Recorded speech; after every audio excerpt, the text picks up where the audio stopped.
So, behind me here is a International 1086.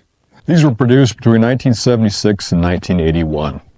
They have a turbocharged 6-cylinder, 6.8 liter diesel engine, and the 1086 variety makes about 141 horsepower, which is pretty good considering the rather squatty and small stature of it. It has an astonishingly big hydraulic capacity at 22 gallons. Old school open set hydraulics. One pro to this is it can damn near run anything off of those hydraulics. Aesthetically, what is not to love about this tractor? Bring back chrome. I don't know if there's any tractor manufacturers watching me. Bring back chrome. Chrome is good. We like chrome. But look at that. I mean, that is such a 70s, 80s vibe right there. In fact, you can recognize that across tractor pulls worldwide. And for good reason. You can't beat the classic looks. There's one con. Well, there's multiple. But this is pretty standard on any old tractor. See that? Versus that's OEM. And these are aftermarket adapters. And each one costs you about 30 bucks. So that adds up, 3, 6, 9, 12, 120 bucks just to have this adapted to all the modern day implements. It is what it is. I know you can actually retrofit them to have that standard connection, but it just depends if you want to pay that 30 extra bucks or not. So we'll take a hop inside the cab here. To my knowledge, this is the only one in Alaska. It wouldn't surprise me if there were some 1086s there in Delta Junction. But as far as the valley goes, it's the only one I've seen. Painfully simple dash.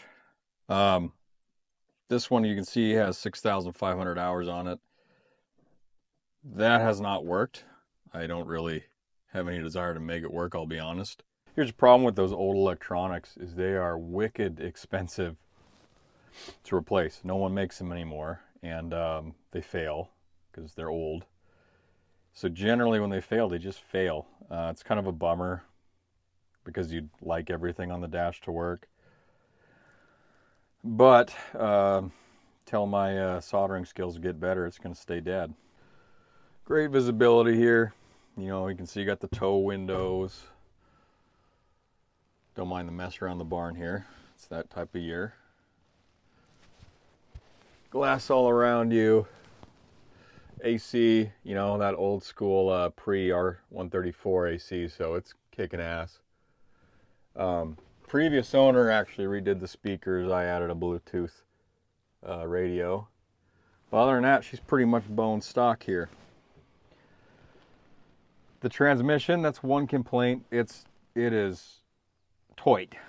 I mean, you got to really crank that clutch down, and then you can see I busted the handle off this because you got to ram it. And so I don't recommend this for operations where you got to change speed a lot. Shifting's not fun. Those are pretty standard old school controls here. Lever for your draft, 3-point, hydraulic 1, hydraulic 2. You can actually adjust the speed here. So we'll cold start her up. Okay, I'm in park. Clutch down. Not for the faint of heart on this one. Throttle.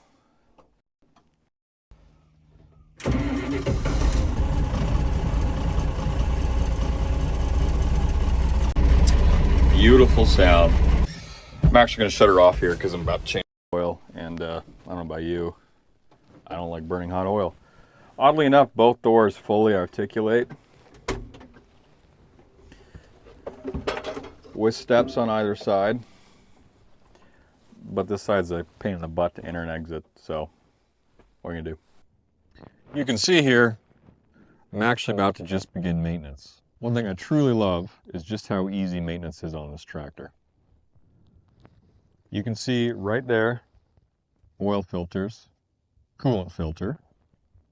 We'll go around to the other side. And look, there it is, your fuel filters. Down here, hydraulic filter. It's easy, it's so easy. The only thing that's not easy is the air filter, which you do have to remove bolts to get to. So minus a point for that.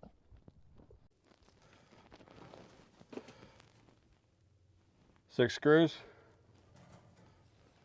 That's the part we're looking for.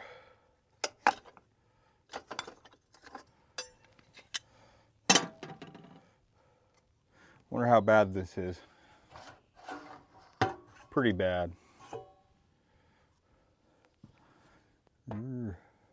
I've seen worse. I've made worse. When in doubt, pull out.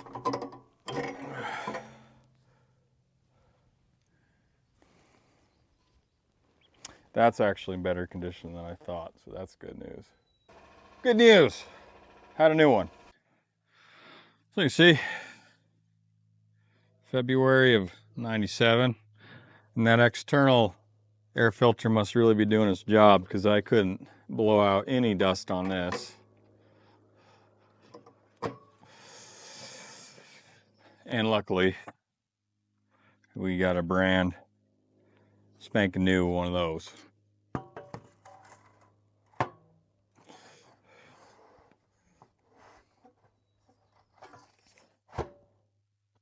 All there is to it. Oh no, that's not true. There's a wing nut to it.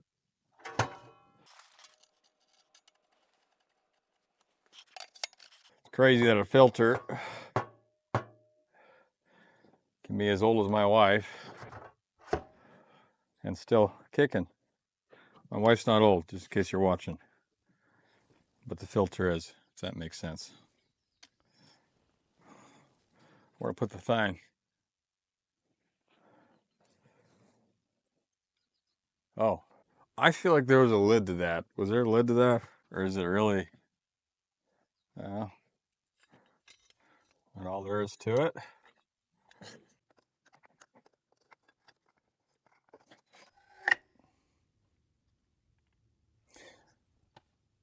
Oh, I feel like there was a lid.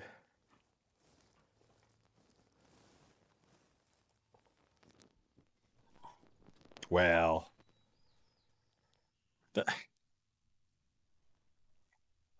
Hmm. Oh well. Wonder where the oil plug is. Oh!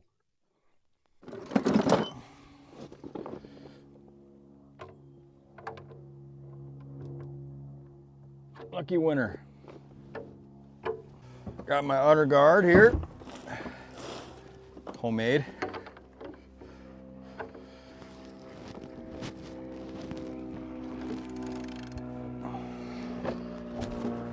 The trick is not to drop the bolt in your udder guard.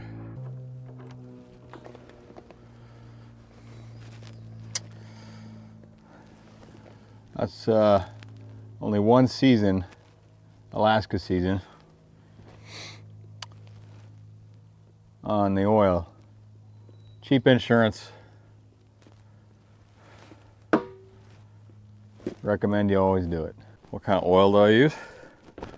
The best value. Oddly enough, that's Kirkland, baby. All right, remove my udder guard here.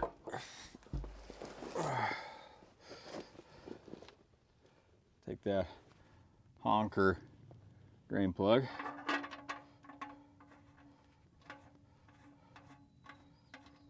So the oil capacity is 5 gallons. I'm only using Freedom numbers.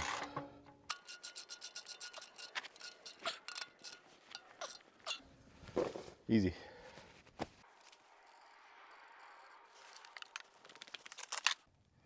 Take your Freedom tee. Put it on there hand tight. Clearly not oily hand tight, but I'll get to that in a minute. So, you know, these things are easier to change than a car. There's no need to be intimidated. I can't speak for anything new because I'm too poor to own anything new. Newest thing I think I have is a, I don't know, 2008. And it's all been easier to maintain than a car. And by that I mean a modern car. Yeah, I think I drive a 2020 is the newest car I own. Nothing crazy, but more complicated than a 1086. So to clean out the radiator, very simple. There's this little bolt there. It's on the hinge and articulates. How stupid easy is that? Same with the bottom one. So thanks for watching. I hope you enjoyed seeing just how easy this tractor is to maintain.